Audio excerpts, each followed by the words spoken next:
Hai semuanya.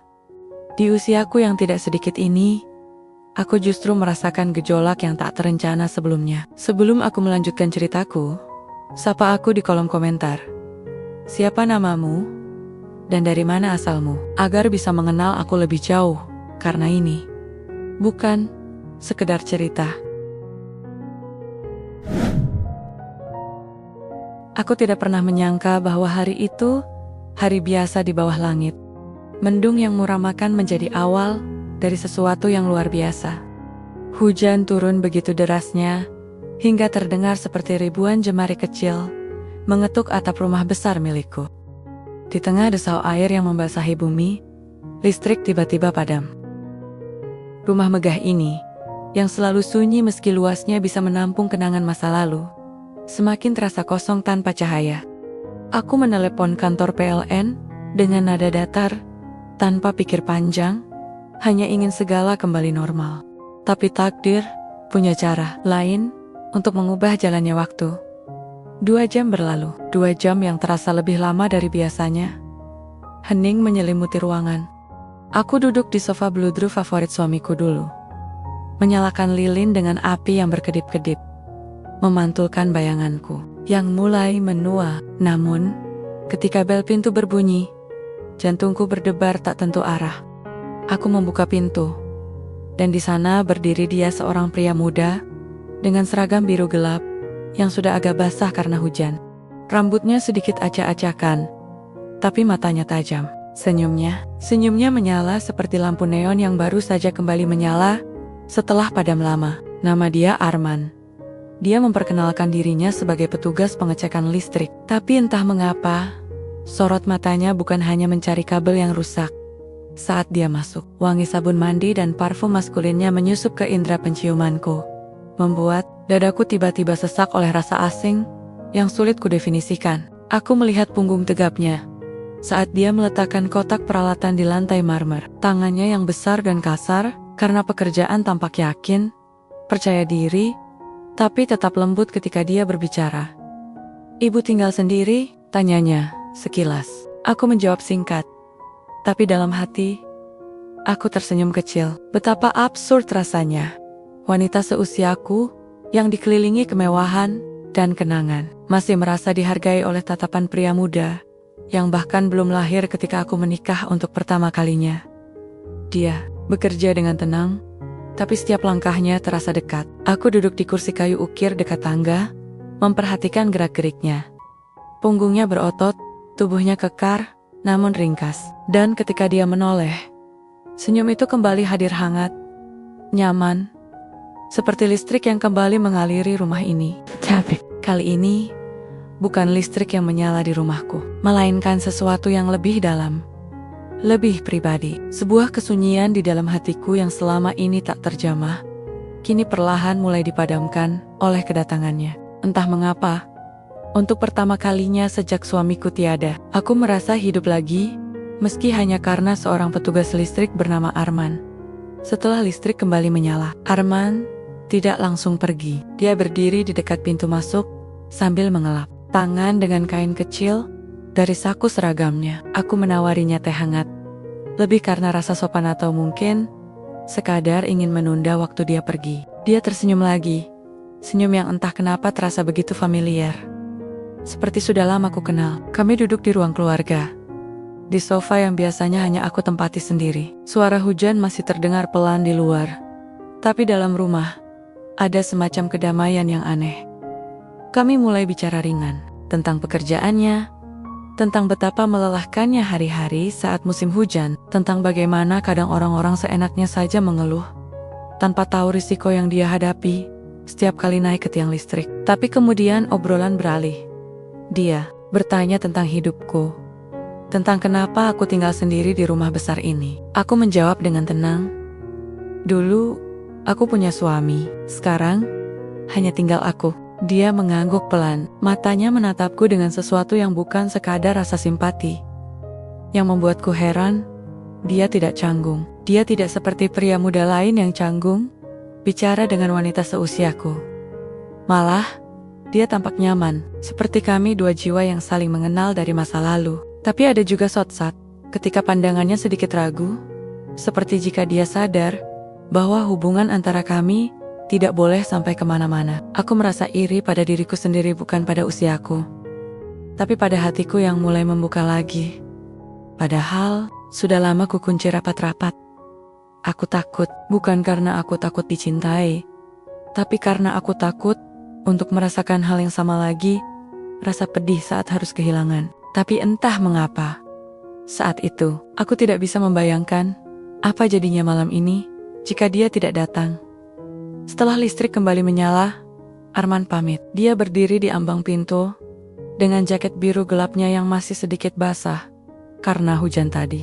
Aku mengantarnya sampai ke depan rumah.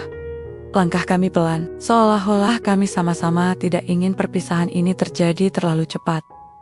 Ibu tinggal sendiri ya? Jangan khawatir. Saya selalu siap jika ada masalah, ujarnya sambil tersenyum-senyum. Itu lagi, senyum yang membuat dadaku sesak tanpa alasan jelas. Kata-kata itu terasa seperti kode, tapi aku mencoba meyakinkan diriku bahwa itu hanya imajinasi, bahwa mungkin dia hanya bicara biasa, sebagai bagian dari sopan santun pekerjaannya. Namun, malam itu, pikiranku tidak bisa lepas darinya. Aku duduk di ruang keluarga dengan secangkir teh hangat di tangan, menatap lampu-lampu yang kembali menyala. Rumah besar ini kembali terang, tapi entah kenapa, rasanya masih ada yang gelap di dalam diriku. Saat tidur tiba, aku bermimpi tentang tangannya. Bukan gerakan kasar atau niat buruk, tapi sentuhan yang penuh arti.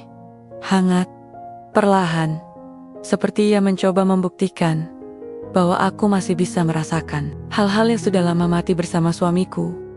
Aku terbangun tengah malam dengan napas tak teratur, keringat dingin, dan hati yang berdebar lebih keras dari biasanya. Di keheningan malam, aku mulai menyadari sesuatu. Kedatangan Arman bukan sekadar soal listrik. Ada getaran lain yang ikut menyala hari itu. Dan itu bukan di dinding-dinding rumahku, tapi di dalam diriku, di tempat yang kupikir sudah lama padam. Hatiku.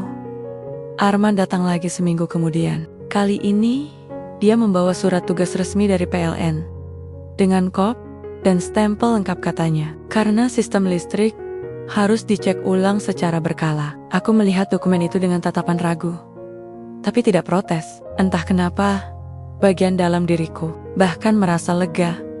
Lega karena dia kembali. Padahal, aku tahu betul, tidak ada yang rusak di rumah ini. Listrik menyala sempurna sejak kunjungannya yang pertama. Kami duduk di ruang tamu yang biasanya hanya dihiasi suara angin dari ventilasi dan derap waktu yang berlari pelan. Tapi kali ini, suasana terasa lain. Lebih hidup.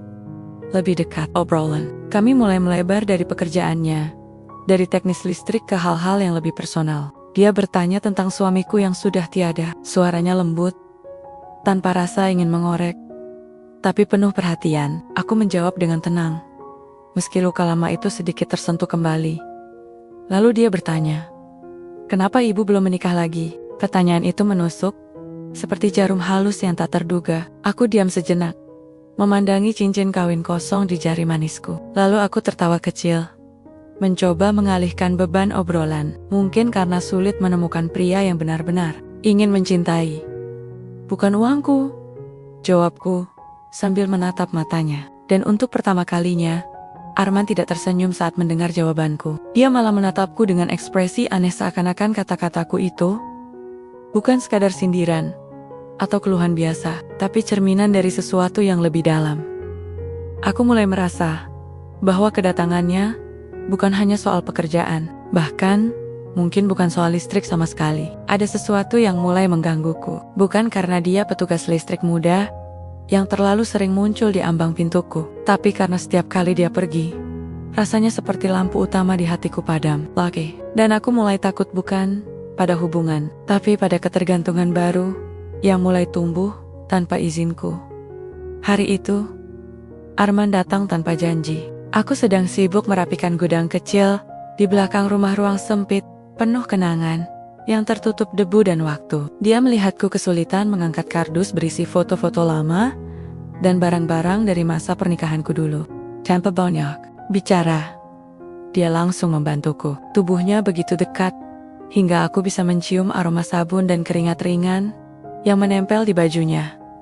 Saat kami bersama-sama mengangkat kardus terberat, kami tidak sengaja bersentuhan, hanya sekejap. Tapi rasanya seperti kilat menyambar tulang belakangku. Aku tersentak, tapi tidak menepis. Matanya menatapku intens dalam diam, seolah-olah mencoba membaca apakah aku merasakan hal yang sama dengannya. Kami saling diam, tidak ada kata-kata, tidak ada gerakan, hanya desau angin pelan dari ventilasi gudang, dan detak jantungku yang mulai tidak karuan. Lalu, dengan gerakan yang terlihat dipaksakan, dia mundur pelan. "Maaf, tadi saya tidak sengaja," ujarnya pelan. Suaranya bergetar sedikit seperti ragu, atau mungkin malu. Aku pura-pura sibuk merapikan kardus lain, berusaha menyembunyikan rasa gugup yang tiba-tiba melanda. Tapi hatiku berkata lain. Bukan hanya gugup, ada sesuatu yang lebih dalam. Sesuatu yang sudah lama tidak kurasakan, ketertarikan yang nyaris tak terkendali. Aku mulai takut, bukan karena sentuhan itu, tapi karena reaksi tubuh dan hatiku yang begitu mudah luluh oleh kehadirannya. Dan untuk pertama kalinya sejak lama, aku bertanya pada diriku sendiri, apakah aku siap untuk ini? Arman datang tanpa janji. Aku sedang berendam di bathtub besar dengan air hangat yang mengalir perlahan, membawa rasa lelah dari hari yang biasa saja. Lilin-lilin kecil menyala di sekeliling kamar mandi, memberi nuansa tenang dan damai. Tapi, ketenangan itu hancur begitu saja saat bel pintu berbunyi keras, dan tiba-tiba, suaranya membuyarkan suasana seperti kilat yang menyambar langit malam. Aku keluar dengan handuk besar yang kuikat rapat, basah kuyup karena terburu-buru. Saat aku membuka pintu sisi samping rumah, kulihat Arman berdiri di bawah tirai hujan tipis. Jaket birunya basah, rambutnya agak acak-acakan. Matanya menatapku tidak seperti biasanya. Bukan tatapan sopan atau kerjaan. Ini lebih intens, seperti ia tahu apa yang baru saja kulakukan. Atau mungkin seperti ia memang sengaja datang saat itu. "Maaf ibu, saya hanya ingin memastikan tidak ada masalah listrik setelah hujan deras tadi," katanya pelan. Suaranya rendah, nyaris bisikan. Aku buru-buru pamit untuk berganti pakaian. Hatiku mulai tidak karuan. Di balik pintu kamar, aku menatap diriku di cermin. Pipi sedikit memerah, jantung masih berdebar. Aku mencoba meyakinkan diri bahwa ini hanya rasa kaget karena kedatangannya yang tak terduga. Tapi begitu aku keluar lagi, dia masih berdiri di tempat yang sama. Dia bahkan belum membuka kotak peralatannya. "Saya tidak merasa ada gangguan listrik," kataku dengan mencoba menjaga jarak. Dia mengangguk pelan, tapi matanya tetap menatapku penuh makna. Dan untuk pertama kalinya, aku takut bukan karena dia petugas listrik muda yang sering muncul di ambang pintuku, tapi karena aku sendiri mulai tidak bisa menahan dorongan batin yang semakin keras. Aku duduk di sofa, jantung masih berdebar keras. Kedamaian yang biasanya hadir di rumah ini malam itu terasa buyar. Aku mencoba tidur, tapi mataku tetap terbuka lebar. Meski jam sudah menunjukkan tengah malam, bayangan wajah Arman tak kunjung hilang. Aku membayangkan bagaimana rasanya jika tadi aku tidak buru-buru mengakhiri percakapan. Jika aku membiarkannya masuk lebih dalam. Jika dia menyentuhku lagi, bahkan hanya sekadar genggam tangan. Mungkin sudah cukup untuk membuatku yakin bahwa ini bukan hanya hayalan belaka. Aku mulai takut, bukan karena dosa atau rasa bersalah pada aturan sosial, tapi karena kerinduan yang tiba-tiba bangkit dari lubuk hatiku yang paling dalam. Kerinduan akan disentuh, dicintai, diinginkan bukan sebagai wanita kaya yang dikelilingi kemewahan, tapi sebagai manusia biasa yang masih punya hati yang bisa berdarah. Aku bangkit dari tempat tidur dan bersantai di balkon kamar. Foto suamiku tersenyum padaku, seperti biasa tersenyum, dengan ketenangan yang dulu selalu membuatku merasa aman. Aku menatapnya lama, lalu berbisik pelan, "Maafkan aku sayang." Kata-kata itu terasa asing di lidahku, seperti pengakuan tanpa penyesalan yang justru semakin memperjelas satu hal. Aku sedang berdiri di tepi jurang, dan aku tidak tahu apakah aku ingin mundur atau terjun. Arman datang lagi. Kali ini, aku sudah bisa menebak suara langkahnya sebelum bel pintu berbunyi. Tapi hatiku tidak siap untuk melihat wajahnya. Aku membukakan pintu dengan tatapan Ragu mataku menatapnya seperti mencoba membaca pikiran. Sementara jantungku sudah mulai tidak karuan, dia tidak langsung masuk, berdiri di ambang seperti biasa. Tapi kali ini, ekspresinya lebih serius dari sebelumnya. Tidak ada senyum, tidak ada basa-basi, hanya pandangan tajam dan napas yang terasa tertahan. Saya tidak bisa berpura-pura lagi, katanya pelan. Tapi cukup keras untuk membuat duniamu berhenti berputar sejenak. Saya suka pada ibu. Aku terkejut. Tidak. Bukan hanya terkejut, aku tersinggung. Marah. Bukan karena kata-katanya itu sendiri, tapi karena dia berani mengatakannya di hadapanku, di rumahku. Seperti itu saja, aku marahi dia dengan suara rendah tapi penuh tekanan. Aku berkata bahwa dia tidak pantas bicara begitu, bahwa usianya hampir setengah dari umurku, bahwa dia hanya petugas listrik, dan aku adalah janda kaya yang tidak akan pernah menjadi bagian dari hidupnya. Itu keluar tanpa aku pikir ulang. Tapi dalam amarah itu, aku tidak menyadari bahwa matamu berkaca-kaca, bukan karena takut, tapi karena sesuatu yang lebih dalam. Dan kemudian, saat aku mulai kehabisan kata-kata, tangannya menyentuh tanganku, hanya ujung jari, tapi rasanya seperti sentuhan listrik tegangan tinggi. Aku ingin menepis, harusnya menepis, tapi entah mengapa, aku membiarkannya. Kami saling diam, tidak ada suara selain desau angin malam yang lembut. Dan dalam kesunyian itu, aku merasa seperti sedang jatuh bebas dari tebing yang selama ini kukira aman. Aku tidak tahu apakah aku marah padanya, atau pada diriku sendiri yang mulai tidak bisa menolak apa yang sebenarnya juga kurasakan. Kami bersantai di ruang keluarga, tidak ada yang mengajak, tapi kami berjalan ke sana, si lala itu, takdir malam ini. Di bawah redup cahaya lampu gantung dengan tirai tertutup dan dunia luar yang tak bisa melihat apa yang sedang terjadi. Kami duduk bersebelahan diam, tanpa suara, tapi penuh arti. Saat dia duduk begitu dekat, aku bisa merasakan detak jantungku semakin cepat. Aku menunduk, mencoba membentengi diri dari rasa yang mulai lepas kendali. Tapi tiba-tiba Arman bisikan sesuatu di telingaku. Cinta tidak peduli usia. Dan dengan satu kalimat itu saja, semua pertahananku runtuh.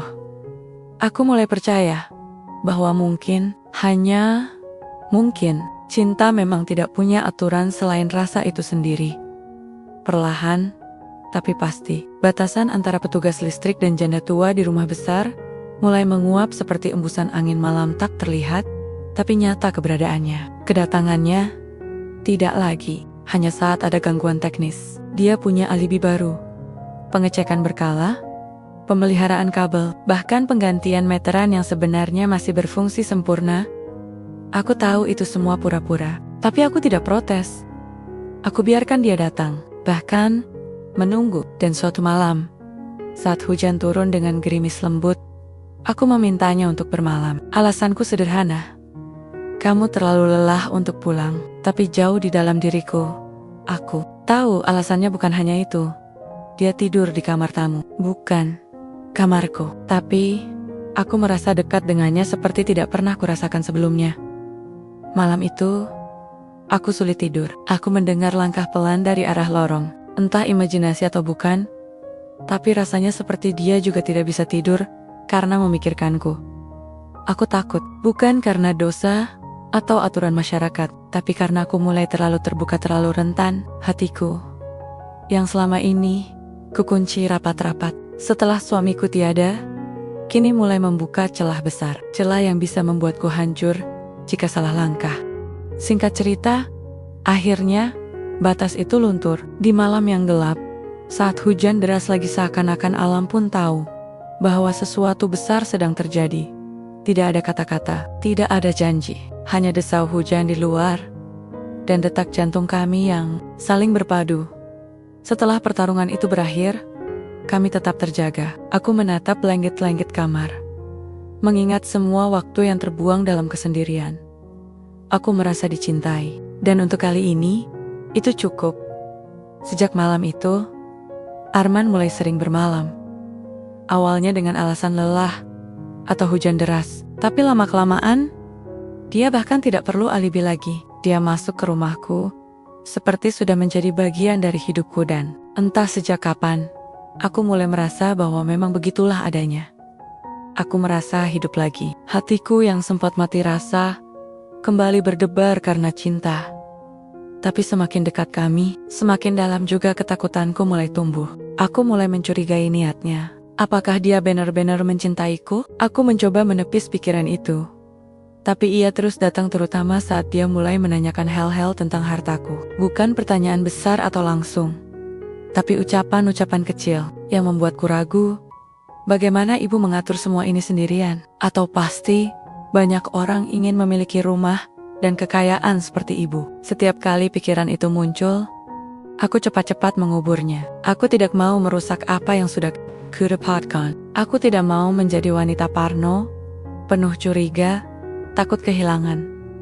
Tapi di sudut hatiku, sesuatu mulai bergeser. Aku mulai terlalu tergantung padanya. Arman mengajakku bertemu ibunya. Aku terkejut dengan ajakan itu. Ini bukan sekadar kunjungan biasa ini. Langkah serius. Langkah yang menandai bahwa hubungan kami tidak lagi bisa disebut sebagai sesuatu yang sementara. Aku setuju. Meskipun jantungku berdebar seperti sedang melompat dari tebing. Kami menuju sebuah rumah kecil di pinggir kota, tidak mewah, bahkan cenderung sederhana, tapi terawat rapi. Di sanalah aku bertemu dengannya, wanita tua yang lembut. Matanya menyimpan kebijaksanaan dan juga kesedihan. Dia menyambutku dengan senyuman tulus, seolah-olah sudah lama menanti hari ini. Terima kasih telah menjaga anak saya, katanya sambil memegang tanganku. Dia jarang pulang sejak pacarnya meninggal 2 tahun lalu. Aku syok. Kata-kata ibunya terus terngiang di kepalaku sepanjang perjalanan pulang. Dia pulang sejak pacarnya meninggal 2 tahun lalu. Pacarnya meninggal. Arman tidak pernah menceritakan ini padaku. Aku merasa seperti baru saja menemukan potongan puzzle yang selama ini sengaja disembunyikan. Saat kami sampai di rumah, aku tak bisa lagi menahan rasa ingin tahu yang berubah jadi amarah. Kenapa kamu tidak pernah bilang kalau kamu punya pacar yang meninggal? Tanyaku langsung. Suaraku rendah, tapi penuh tekanan. Dia diam, tidak membantah, hanya menunduk, matanya berkaca-kaca. Lalu dia akhirnya mengaku, pacarnya seorang wanita bernama Dinda meninggal karena kecelakaan motor saat mereka sedang dalam perjalanan pulang dari acara keluarga. Saat itu, Arman yang seharusnya mengemudi, tapi karena lelah, Dinda yang mengambil alih. Dan dalam kondisi hujan deras, kecelakaan itu terjadi di depan matanya sendiri. Aku tidak bisa menyelamatkannya, bisiknya parau. Aku hanya bisa memegang tangannya sampai akhir. Sejak saat itu, aku tidak pernah benar-benar hidup lagi. Aku terdiam. Marahku mulai pudar, digantikan oleh rasa iba yang mendalam. Tapi masih ada bagian dalam diriku yang bertanya, jika dia datang ke hidupku bukan karena cinta, tapi karena mencari pengganti atau pelarian, apa artinya hubungan ini? Lalu dia menatapku. Matanya penuh kerinduan dan penyesalan. Tapi aku datang ke rumahmu bukan hanya karena pekerjaan. Aku merasa ada energi positif darimu. Seperti kau bisa membuatku kembali bernapas, kembali merasa hidup. Aku tidak tahu harus marah atau menangis. Hatiku robek antara rasa sayang yang besar dan ketakutan akan menjadi alat untuk menyembuhkan lukanya. Aku mulai menyadari bahwa cinta ini mungkin tidak semudah yang kukira. Bukan hanya soal kami berdua, tapi juga tentang hantu masa lalu yang masih mengikutinya. Dan untuk pertama kalinya, aku mulai bertanya, apakah aku cukup kuat untuk mencintai seseorang yang belum sepenuhnya melepaskan kenangannya? Aku mulai menyadari bahwa kami berdua sedang mencoba bangkit dia dari kematian cinta pertamanya. Dan aku dari kesendirian panjang setelah kehilangan suami. Kami seperti dua jiwa yang saling menopang, mencoba melangkah, meski luka masih terasa di setiap langkah. Tapi semakin dalam aku merenung, semakin pahit juga kesadaranku. Aku tidak pantas menjadi bagian dari masa depannya. Aku wanita tua, janda, dengan hati yang sudah rusak oleh waktu dan pengalaman. Sementara dia, Arman, masih muda, masih punya kesempatan untuk hidup sepenuhnya, untuk mencintai lagi, untuk memiliki keluarga, anak-anak, dan hari-hari yang belum ternoda oleh usia dan penyesalan. Aku mulai menjauh, pelan tapi pasti. Aku sengaja tidak membukakan pintu saat dia datang. Aku tidak mengangkat telepon, bahkan ketika dia meninggalkan pesan singkat, aku hanya bisa menatap layar tanpa membalas. Aku tahu ini akan menyakitinya, tapi aku percaya suatu hari nanti dia akan bersyukur karena aku berani melepaskan tanganku darinya. Di malam-malam sepi, aku duduk sendirian di ruang keluarga, memandangi foto-foto lama di dinding, foto pernikahan, liburan, kenangan dengan suamiku yang telah tiada. Dan entah mengapa, kali ini bayangan wajah Arman ikut hadir di antara mereka. Aku menyadari satu hal. Aku tidak takut kehilangan dia, karena dia akan pergi. Aku takut kehilangan diriku sendiri karena aku mulai lupa cara hidup tanpa kehadirannya. Tapi tetap saja, aku harus pergi. Sebelum dia menyadari bahwa tempatku bukan di sisinya, Arman tidak muncul selama seminggu. Tidak ada panggilan, tidak ada pesan, tidak ada alasan. Aku mencoba menghubunginya beberapa kali, tapi nomor teleponnya sudah tidak aktif. Tidak ada jawaban dari email yang kukirim jika memang dia punya email. Aku mulai panik, bukan hanya karena aku merindukannya, tapi karena diam-diam aku takut sesuatu telah terjadi padanya. Aku nekat pergi ke kantor PLN, tempatnya bekerja dulu. Kantor itu biasa saja, tidak megah, tapi penuh dengan orang-orang yang berlalu lalang, tanpa peduli pada perasaanku yang sedang porak-poranda. Aku tanyakan nama Arman Pratama pada seorang resepsionis muda. Dia menatapku sejenak, lalu berkata pelan, "Maaf Bu, Arman sudah tidak bekerja di sini lagi." Ucapan itu membuat dadaku terasa kosong. Aku bertanya kapan dia berhenti, kenapa, dan apakah ada informasi tambahan. Tapi wanita itu menggeleng. Dia pergi begitu saja, tidak banyak bicara, hanya meninggalkan satu surat di kotak pos kantor. Untuk ibu sepertinya. Dia memberiku sebuah amplop coklat kecil. Tanganku gemetar saat menerimanya. Aku langsung membukanya di mobil, meski jantungku berdebar seperti akan keluar dari dada. Isi surat itu pendek, tapi cukup untuk membuatku menangis di tengah kemacetan kota. Ibu, maafkan saya. Saya harus pergi, bukan karena tidak ingin melihat ibu lagi, tapi karena saya tahu ini yang terbaik. Tolong jangan mencari saya tidak layak menjadi bagian dari hidup ibu. Terima kasih atas segalanya. Aku merasa ditipu, ditinggal tanpa penjelasan, tanpa pamitan, tanpa kesempatan untuk bertanya, untuk mengatakan bahwa aku tidak peduli tentang masa lalunya, bahwa aku siap melepaskannya jika itu membuatnya bahagia, asal dia jujur. Tapi ia pergi begitu saja, seperti bayangan yang hilang di bawah sinar matahari pagi. Dan untuk pertama kalinya sejak kami bersama, aku merasa benar-benar sendirian lagi. Aku membuka surat itu lagi, dan lagi. Setiap kata terasa menusuk hati seperti jarum halus yang tidak ingin berhenti menyakiti. Arman menulis dengan tangan yang tampak gemetar atau mungkin jiwanya yang sedang bergetar.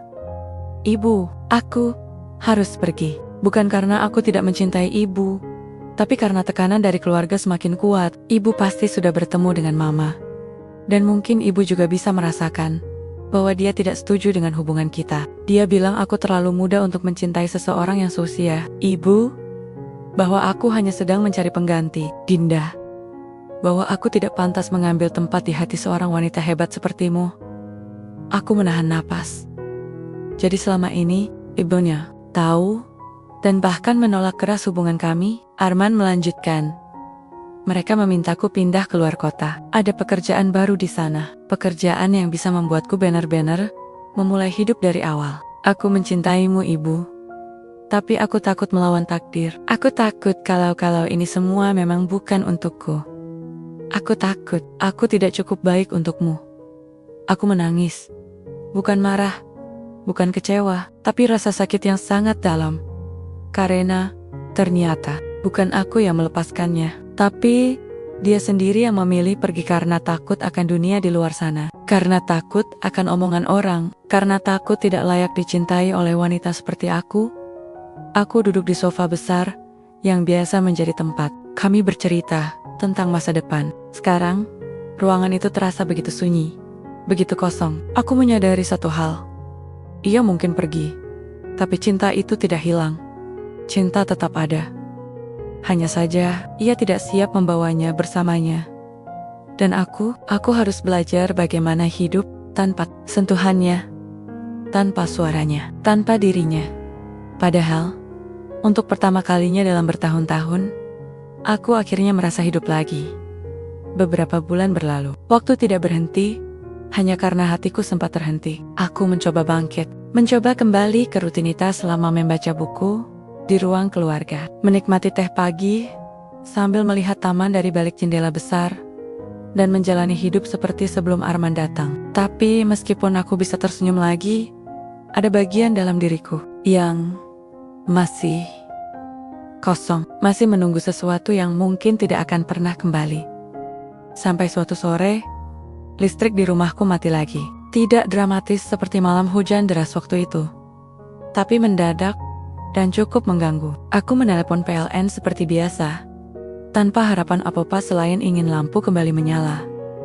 Ketika bel pintu berbunyi, aku membuka pintu dengan langkah pelan, dan saat itulah napasku tertahan. Di ambang pintu, berdiri seorang pria muda. Seragam biru gelap yang sama, postur tubuh yang nyaris identik. Tapi yang membuat jantungku berdebar keras adalah wajahnya dan caranya tersenyum. Senyum itu, senyum yang sama seperti milik Arman. "Saya Andra, asisten teknisi dari PLN. Boleh saya cek panel listriknya, Bu?" Katanya sopan. Aku mengangguk, masih terpaku. Hatiku mulai berdebar tidak karuan. Aku mencoba meyakinkan diri bahwa ini hanya kebetulan. Sampai akhirnya dia memberiku dokumen untuk ditandatangani sebagai tanda kunjungan hari ini. Mataku langsung tertuju pada nama belakangnya, Pratama. Darahku terasa dingin. Dunia terasa berputar sedikit lebih cepat dari biasanya. Ini bukan kebetulan. Ini pasti ada hubungannya dengan Arman. Tapi kenapa? Apa maksud semua ini? Aku menatap Andra, mencoba membaca apakah dia tahu sesuatu. Apakah dia datang ke sini karena atau karena ia membawa pesan dari masa lalu yang belum sepenuhnya pergi. Aku terus menatap Andra. Dia tidak langsung bicara, tapi dari caranya membalas pandanganku, aku tahu dia menyimpan sesuatu. Ada beban di matanya, beban yang sama yang dulu selalu ada di mata Arman. "Saya minta maaf jika kedatangan saya membuat ibu merasa tersentak," katanya pelan. Setelah kami duduk di ruang keluarga, "Saya tahu ini mungkin terasa seperti mimpi buruk atau hanya kebetulan yang aneh, tapi saya bukan orang asing." Aku menunggu, napasku tertahan. "Saya Andra Pratama, adiknya Arman." Dunia seakan berhenti berputar.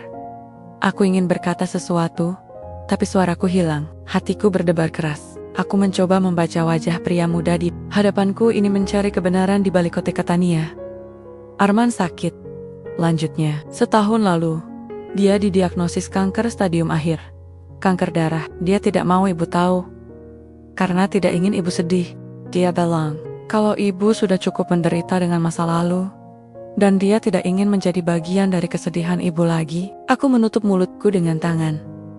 Air mata mulai menggenang tanpa bisa kutahan. Aku ingin marah, ingin bertanya kenapa Arman tidak memberitahuku, tapi di sisi lain, aku juga mulai mengerti mengapa dia pergi begitu saja. Mengapa dia takut melawan takdir. Andra menyerahkan sebuah amplop kecil dan sebuah USB drive. "Ini titipan dari Arman, surat dan rekaman video." Dia bilang, "Ibu pantas mendengarnya langsung dari dia." Aku membuka surat itu dengan tangan gemetar. Kata-katanya singkat, tapi menusuk hati. "Ibu, maafkan aku tidak bisa jujur padamu. Aku takut. Aku egois. Aku ingin kau tetap hidup dengan bahagiamu, tanpa harus melihatku perlahan menghilang. Terima kasih untuk semua waktu yang kita punya, untuk sentuhanmu, untuk tatapanmu, untuk cinta yang kau berikan meski aku tidak pantas menerimanya. Kau adalah cinta terbaikku." Aku menangis, tidak seperti biasanya. Ini bukan tangisan kesedihan biasa. Ini adalah tangisan penyesalan, kerinduan, dan cinta yang tidak sempat kuselesaikan. Dan saat aku memutar rekaman videonya, kulihat wajah Arman lebih kurus, lebih lelah, tapi senyumnya masih sama. Hangat, tulus. "Kau adalah cinta terbaikku," ucapnya di dalam video. matanya berkaca-kaca, dan aku harap, meskipun aku tidak bisa bersamamu sampai akhir, kau tetap bisa menjalani hidupmu dengan indah. Karena kau layak bahagia. Aku pergi ke rumah sakit tempat Arman dirawat. Andra membantuku menemukan alamat itu, setelah aku memohon dengan suara yang hampir tidak berdaya. Aku tidak tahu apakah Arman ingin melihatku atau tidak. Tapi aku harus mencoba. Aku harus mengatakan apa yang belum sempat kusampaikan. Saat aku masuk ke kamarnya, dia tertidur lemah di atas ranjang putih yang terlalu besar untuk tubuhnya yang semakin kurus. Wajahnya pucat, napasnya pendek-pendek. Tapi jiwanya masih ada, masih menyala, walau redup. Aku duduk di sampingnya, pelan-pelan, memegang tangan yang dulu hangat, penuh kehidupan, penuh cinta. Dia membuka mata perlahan, tidak terkejut, hanya menatapku dengan senyum tipis yang membuat hatiku hancur sekaligus tenang. Kami tidak banyak bicara. Tidak ada kata-kata besar, tidak ada janji palsu. Cukup tatapan yang saling mengerti. Kekap, pelukan singkat yang menyimpan semua rasa yang pernah kita punya. Dan saat itu, aku tahu, ia bahagia karena aku datang. Beberapa minggu kemudian, Arman pergi selamanya. Pergi, seperti cara dia datang ke hidupku tanpa banyak suara, tapi meninggalkan bekas yang mendalam. Aku tidak menyesal, tidak marah pada takdir, karena meskipun hubungan kami tidak sempurna, ia memberiku sesuatu yang berharga. Kesempatan untuk merasakan cinta lagi, untuk percaya bahwa cinta bukan milik usia muda saja, bahwa wanita tua sepertiku masih bisa dicintai secara tulus, masih bisa menjadi cinta terbaik seseorang. Aku akhirnya menulis memoir tentang kami, bukan hanya tentang hubungan romantis, tapi tentang pertemuan dua jiwa yang sedang mencari penghiburan, tentang bagaimana cinta bisa datang dari arah tak terduga, tentang bagaimana cinta bisa menyembuhkan sekaligus melukai. Dan aku mendedikasi buku itu untuk semua wanita yang pernah merasa bahwa cinta hanya milik yang muda, bahwa kerutan di wajah atau uban di kepala tidak mengurangi nilai cinta yang mereka punya.